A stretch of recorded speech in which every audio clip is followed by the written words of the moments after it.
భారత రాష్ట్ర సమితి రాజకీయ పరిణామాల్లో ఇప్పుడు అందరికీ ఒకటే సందేహం వినిపిస్తోంది.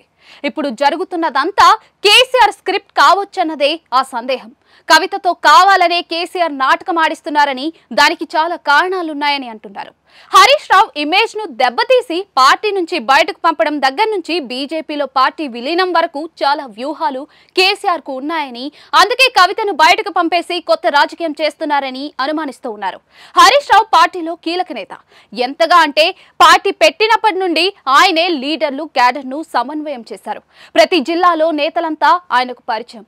రేపు తేడా వస్తే పార్టీ క్యాడర్ సగం హరీష్ వెంట వెళ్తుంది. హరీష్ ను కేవలం మెదక్ జిల్లాకు పరిమితం చేసి చాలా కాలం అయినా, కేటీఆర్ బాధ్యతలు తీసుకుని చాలా కాలం అయినా కూడా పరిస్థితిలో మార్పు లేదు. కేటీఆర్ అనుకున్నంతగా పార్టీపై పట్టు సాధించలేదు సరికదా, అహంకార ధోరణితో సొంత పార్టీలోనే కొంతమందికి వ్యతిరేకమయ్యారు. వారు సమయం వచ్చినప్పుడు బయట పడతారన్న అభిప్రాయం చాలా కాలం నుంచి ఉంది. అందుకే ఇప్పుడు హరీష్ రావు ఇమేజ్ ను ప్రజల్లో వీలైనంతగా పరిచయం చేయాలన్న లక్ష్యంతోనే ఎవరు చెబితే ఎక్కువగా ప్రజల్లోకి వెళ్తుందో వారితో చెప్పించేందుకు కవితను రంగంలోకి దించినట్లుగా అనుమానిస్తూ ఉన్నారు. కవిత ఆరోపణల తర్వాత ఇప్పుడు హరీష్ రావుపై సోషల్ మీడియాలో చర్చలు విపరీతంగా జరుగుతూ ఉన్నాయి. 30 ఏళ్ల కిందట ఆయన ట్రంక్ పెట్టే రబ్బర్ చెప్పులతో కేసీఆర్ వద్దకు వచ్చారని, ఇప్పుడు ఆయన ఆర్థిక స్థాయి ఎంత, ఎలా సంపాదించారన్న ప్రశ్నలు ఎక్కువగా వస్తూ ఉన్నాయి. ఇవి రాను రాను పెరుగుతూ ఉన్నాయి. కవిత టార్గెట్ హరీష్ గానే ఫిక్స్ అయ్యారు. అదే సమయంలో కవితతో కేసీఆర్ రాజకీయం చేయిస్తున్నారన్న దానికి మరో ప్రధాన కారణం బీజేపీలో విలీనం. పార్టీని కాపాడుకోవడం కష్టమని కేసీఆర్ నిర్ణయానికి వచ్చారు. బీజేపీ తమ పార్టీని బలవంతంగానో ఇష్టపూర్వకంగానో విలీనం చేయించుకుంటుంది. ఆ తర్వాత ఆ పార్టీ రాజకీయ భవిష్యత్ ఇస్తే సరే, లేకపోతే లేదు. కేసీఆర్ రిటైర్మెంట్ తీసుకోవాలి. కేటీఆర్ ను మాత్రమే యాక్టివ్ గా ఉండమని బీజేపీ చెప్పే అవకాశం ఉంది. బీజేపీ రాజకీయాలను చూస్తే తర్వాత కేటీఆర్ ను ద్వితీయ శ్రేణి నాయకుడిగా మార్చేస్తారు.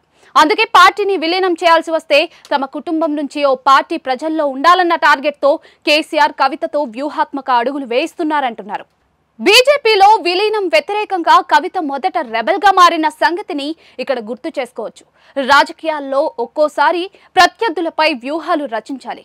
అదే సమయంలో సొంత పార్టీ పైన కూడా తప్పదు. కేసీఆర్ కు ఇప్పుడు అలాంటి పరిస్థితులున్నాయి. అందుకే కవిత ఎపిసోడ్ మొత్తం కేసీఆర్ స్క్రిప్టేనని ఎక్కువ మంది రాజకీయ నేతలు నమ్ముతూ ఉన్నారు. కేసీఆర్ తన పిల్లల కంటే ఎక్కువగా ఎవరికి ప్రాధాన్యత ఇవ్వరని, వారు చెప్పింది ఖచ్చితంగా వింటారని చాలా మందికి తెలుసు. కవిత అంటే కేసీఆర్ కు ఇంకాస్త ఎక్కువ అభిమానం. ఇంకా చెప్పాలంటే ఆడపిల్లపై ఏ తండ్రికైనా ఎక్కువ అభిమానం ఉంటుంది.